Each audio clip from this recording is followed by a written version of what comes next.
Hello everybody, I'm Roy Vanderveur and welcome to my two-stroke pro shop. Today I'm doing a master class on sprocket fasteners. This is a critically important and often overlooked topic, so we're going to run down all the variables of all the things you should be doing when you're fastening a new sprocket to your hub. So while we're at the beginning here with a beautifully rebuilt KX500 wheel, let's talk about some of the things that lead to motocross rear hub failures. They can range from cracked or sheared hubs to bearing and bushing wear and are often linked to bolt looseness, misalignment, or material fatigue. The most common cause is loose or worn sprocket bolts. These things do not last forever. No fastener does. Most of us are playing in the vintage game, and those fasteners are of an unknown age when you get them, and they absolutely should be replaced as soon as reasonably possible. If you're getting new sprockets, you can plan on getting new bolts to go along with them. Over time, bolt holes in the hub can oval out, allowing bolts to back off and lose tension. This is especially common if old hardware is reused or if the bolts are torqued incorrectly. As we look around the scene I have here in front of us, things that you're going to need to swap this sprocket out are a fresh set of bolts, some blue Loctite, and a torque wrench. You want to make sure to have these things on hand before you even start. Now, if you're working with new fasteners, such as these or these, not those, and not those, these come with thread lock already applied to the bolt. If thread lock is already on there, you do not need to add more. As a matter of fact, it would be detrimental to add more Loctite to this. If you're working with an OEM fastener such as this, you absolutely will need that blue medium strength Loctite. Now, these kits are all considered hub savers, and Bolt has copyrighted that, and they go by hub savers double locked. And the way they are double locked is they come with the thread locker already on the threads, and they come with a Fuji lock nut, which is a mechanical locking nut. In short, a Fuji lock nut works by using a deformed metal ring to create a spring-type frictional torque against the threads, locking the nut in place and preventing loosening without extra parts or machining. Let's take a minute to talk about these different kits and some of the problems you may run into over a wide array of applications. If you need 8x25s or 8x20s or 8x25s, they're pretty readily available, and that's what most of the modern bikes use. And when I say modern, we're probably talking from about 1990 on up. But when you get back before that, they used 8x30s. Now, our friends at Bike Master made a set of 8x28s. And you would think, oh, well, that's close enough. Well, not necessarily, because if you're using Fuji lock nuts or even Nylock nuts, that bolt has to be long enough to make it out onto the Fuji lock portion of the nut. Now, I've tried to use that Bike Master set along with the Nylock nuts that are included. And what they did to help make up for the difference was they just deleted the washer. So that's not good. And even with the washer deleted, the threads on that 28 millimeter long bolt just don't quite make it to the Fuji lock or the nylock part of the nut. Therefore, it's not working. And for that reason, for those older applications that require an 8x30, these 8x28s don't get it done. So for those reasons, we've removed Bike Master from the table. If you need an 8x25, you'd be okay. But if you need 8x30, we've got to get the real thing. So let me show you where you can get an 8x30 sprocket bolt. So here's where we get into some pro tips. I really appreciate our friends at Suzuki, because if we look at numbers 16, 17, and 18, they still supply an 8x30. And it doesn't matter if you use it in a Yamaha or a Kawasaki or a Honda. If it needs to be 8x30, this is where you can get it. Now, if you do all three parts, the screw, the washer, and the nut, you're looking at a $50 sprocket bolt set, whereas our aftermarket counterparts are about $25. Now, all of our aftermarket kits either use no washer or they use a flat washer. Either one of those options is okay.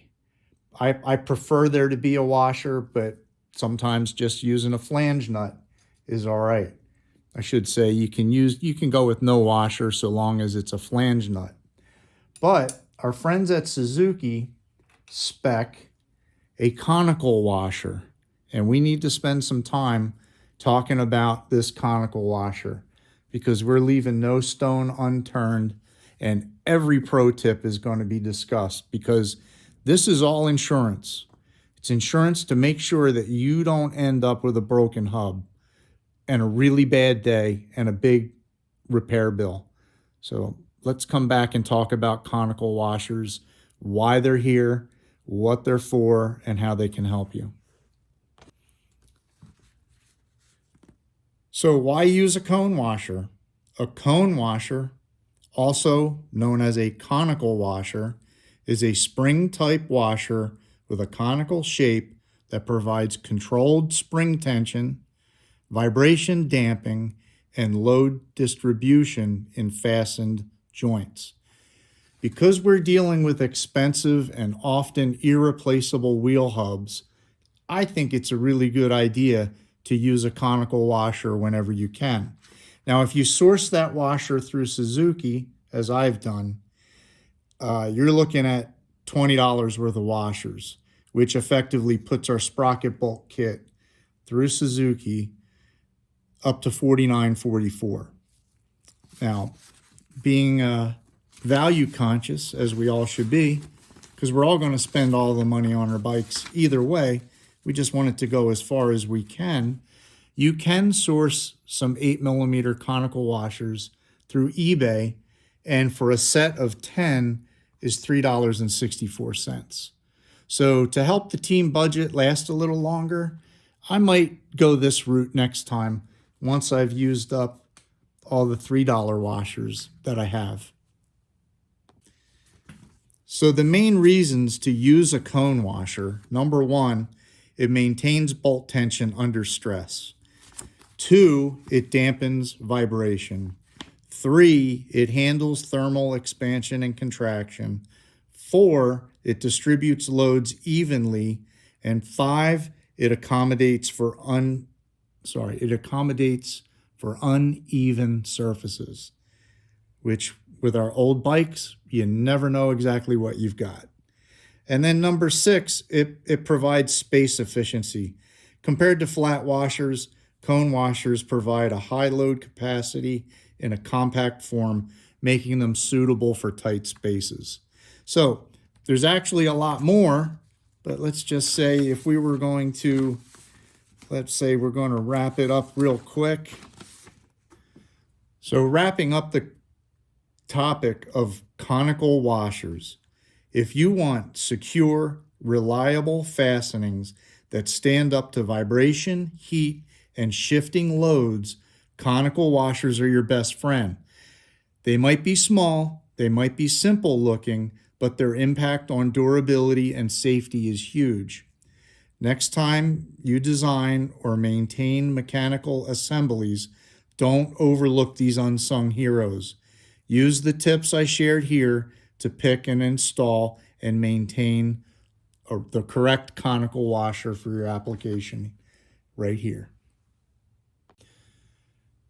When ordering conical washers, if you do it through Suzuki, the homework's already done. If you're going to do it through eBay, and I don't blame you, make sure you pay attention and get the right dimensions to suit your application.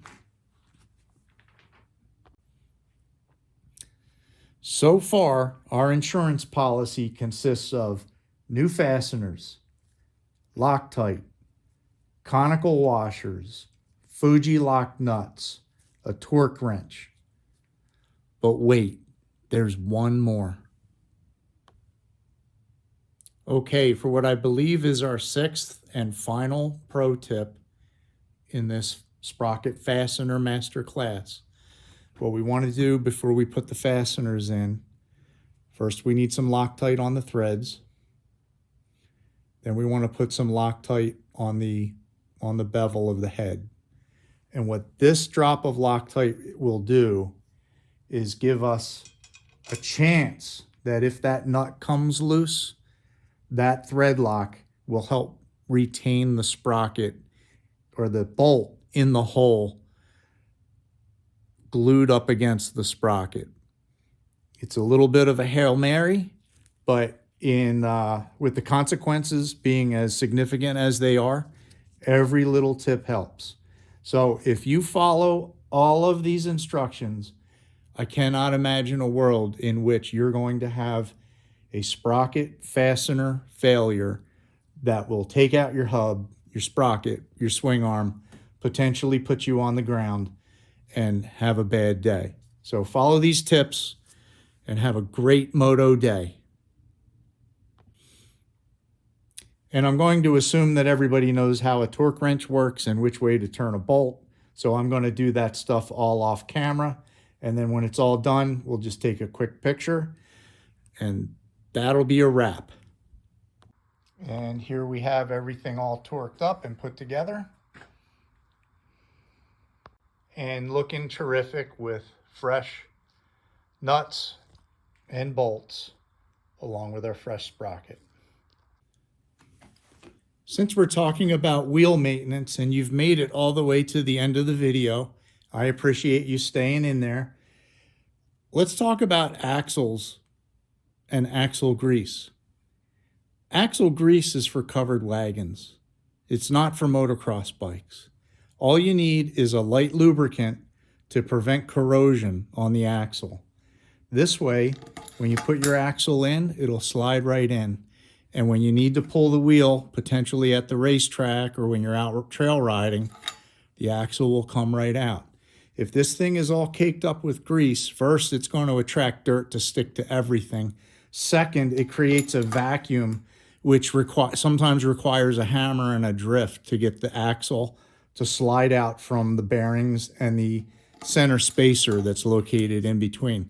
So when you're in your race shop, make sure that your axle, it's no problem. Easy peasy. No grease on motorcycle axles. You can grease the bearings. You can grease the axle in your covered wagon. Grease does not go here on the axle. Till next time.